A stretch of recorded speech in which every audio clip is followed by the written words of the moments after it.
Consumer અને Paytm આ બંને કંપનીઓ પણ આજે ફોકસમાં છે, કારણ કે નંબર્સ જાહેર થયા છે અને પેટીએમમાં કોલની ડિટેલ્સ પણ આવી છે. આ બધા પર કઈ રીતના વિગત છે જાણીએ સહયોગી શ્રદ્ધા પરસાનિયા પાસેથી. શ્રદ્ધા, ગુડ મોર્નિંગ. કઈ રીતે કંપનીઓના નંબર્સ છે અને શું છે ડિટેલ્સ?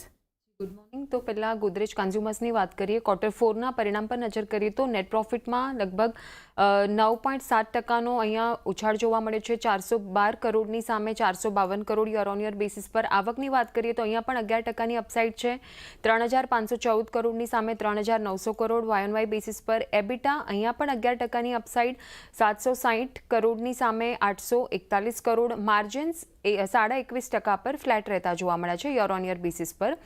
હવે Q4માં અંડરલાઇંગ વોલ્યુમ ગ્રોથ જે છે તે 6% પર રહેતો જોવા મળ્યો છે. સ્થાનિક બિઝનેસમાં વોલ્યુમ ગ્રોથ 8% રહ્યો છે અને સેલ્સ ગ્રોથ 10% પર રહ્યો છે. હોમ કેર સેગમેન્ટમાં વેલ્યુ ગ્રોથ 12% પર રહેતો જોવા મળ્યો છે.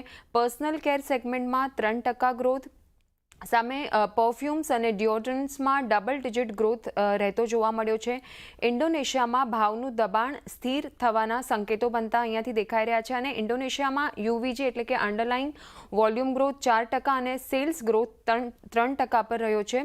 આફ્રિકા, યુએસએ અને પશ્ચિમ એશિયામાં આવક ગ્રોથ જે છે તે 20% પર રહેતો જોવા મળ્યો છે. સામે લેટિન અમેરિકા અને અન્ય બિઝનેસમાં 26% સેલ્સ ગ્રોથ જોવા મળ્યો છે.